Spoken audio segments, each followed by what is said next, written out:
The fluorescent lights of Gate 17 buzzed like a swarm of angry bees, but they couldn't drown out the sound of a little girl's sob. 10-year-old Mia stood frozen at the security checkpoint, clutching a worn-out teddy bear whose left ear had been sewn back on with bright red thread. The TSA officer, a broad-shouldered man named Carl with a name tag that read, C. Ramirez, loomed over her. "Miss, you can't bring that bear through. It's too big for the bin," and the scanner flagged something inside. Mia's lip trembled. "But Mr. Fluff has to come with me. Mommy's waiting in New York, and she said he keeps the bad dreams away." Behind her, the line of travelers shifted impatiently, yet every eye was glued to the scene. One woman whispered to her husband, "That poor kid." Another pulled out a phone, already recording. And that's when yes, you watching right now, leaned closer to the screen, because you knew this wasn't just about a stuffed animal. Hit that like button if your heart's already aching, and subscribe to @HitStream for more stories that tug at your soul and remind us of the quiet power of kindness. Mia had flown alone before, but never like this. Her mom, Elena, was a single nurse who'd uprooted their life to chase a better job in the bustling chaos of Manhattan after the divorce from Mia's dad, Luis, hit like a storm. Luis had stayed in the sun-soaked sprawl of Los Angeles, juggling 2 jobs as a mechanic and a part-time coach, sending money when he could and promises that often got lost in the mail. This summer visit was meant to be Mia's bridge between worlds, a chance to hug mom without the ache of goodbye echoing in her chest. She'd packed Mr. Fluff with trembling hands, stuffing notes into his paws about the empty dinner table back home, the way Dad's laugh filled the garage but not the house anymore, and how the bear's soft fur was the only thing that muffled her midnight whispers of "I miss you both." That red-threaded ear. Luis had stitched it himself one rainy afternoon, his callous fingers fumbling with the needle, tears blurring his vision as he hummed, "You are my sunshine," to make her giggle. "This guy's tougher than me, Jay," he'd said. "He'll get you through anything." Now, under the cold glare of airport fluorescents, Carl's words landed like a verdict. "Policy is policy, kiddo. We gotta check it, or it stays." Mia's small world cracked open right there on the scuffed linoleum floor.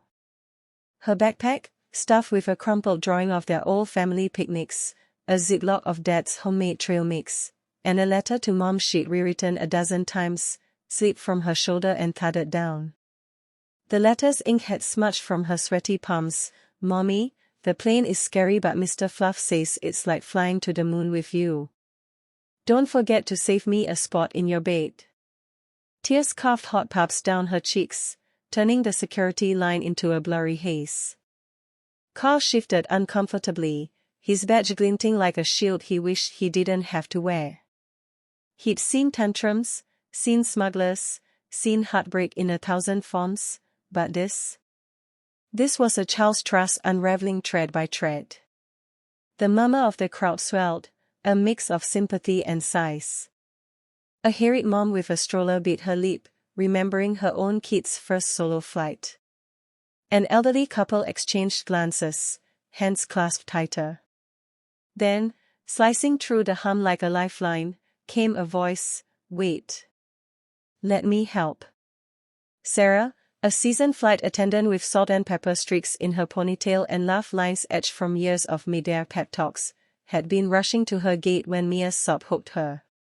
Sarah's own daughter was grown now, off in Seattle chasing dreams, but the echo of bedtime stories and tear-streaked goodbyes still lingered in her carry-on heart. She dropped her roller bag and knelt, uniform skirt pulling around her like a cape. "Hi there, brave traveler. I'm Sarah. And who's this handsome fella?" Mia sniffled, peeking over Mr. Fluff's floppy head. "Mr. Fluff. He's my guardian." Sarah's eyes softened, the kind of soft that comes from knowing loss up close, her husband gone too soon, leaving her to raise their girl on stories and strength. "Well, Mr. Fluff, we've got a mission. You in?" She took the bear gently, as if cradling a secret, and turned to Carl. "Officer, what's the flag? The ear? Or something sneakier?" Carl radioed his supervisor, but Sarah didn't wait. She unzipped the hidden pouch under Mr. Fluff's tail with the reverence of unwrapping a gift. Out tumbled the tiny silver music box, no bigger than a walnut, its key glinting under the lights. Mia's voice was a whisper shut, "Daddy hid it there. For the lonely nights." Sarah wound it slowly, and the fragile notes of "You Are My Sunshine" spilled out, teeny, imperfect, but piercing. The song wasn't just melody, it was memory. For Mia, it was Dad's gravelly off-key rendition over burnt toast. For Sarah, it was her late husband's voice, fading like an old cassette. For Carl, unexpectedly, it yanked him back to his abuela's kitchen in Miami, her arthritic hands winding a box just like this before she passed. The line fell silent. Phones hovered, forgotten. A businessman's tie loosened as he blinked hard. The song wove through them all, a thread pulling at heartstrings long ignored. Carl cleared his throat, the radio crackling unanswered in his hand. 12 years on the job had armored him against sub-stories, but this was a crack in the plating. "All right," he muttered, waving over a tag for a manual scan. "But if it's clear, it flies. No exceptions next time." Sarah and the tech worked in hushed tandem, patting seams, peering into stuffing, the music box's tune looping like a plea. 5 minutes stretched to eternity, Mia's breath shallow, Sarah murmuring, "You're stronger than any rule, kiddo." Carl paced, glancing at the supervisor's empty desk, his own policy-bound heart wrestling with the what-ifs. What if it was his niece? His abuela's box, confiscated? The scan beeped green. Carl exhaled, handing Mr. Fluff back with hands that shook just a fraction. "Cleared. Tell your dad he's got good taste in contraband." Mia buried her face in the fur, the red thread tickling her nose. "Thank you," she breathed, looking up at Giant's who'd just become human. Sarah winked. "Teamwork, right?" Escorting Mia to the gate felt like walking a rainbow after rain. Sarah spun tales of her daughter's first flight, puke bags turned puppet shows, turbulence as plowed bumper cars, and Mia's giggles bubbled up, tentative at first, then free. "Love's like this bear," Sarah said, squeezing Mia's hand. "Squishy, stitched up, but it holds everything together." At the jet bridge, Mia paused, brave in her smallness. "Will you fly with Mr. Fluff sometime? He gets airsick." Sarah laughed, a sound like sunlight breaking clouds. "Deal. Safe skies, superstar." Mia boarded, waving until the door sealed, Mr. Fluff's paw flopping in eternal goodbye. Sarah lingered, the song's echo fading, her chest tight with the beautiful ache of it all.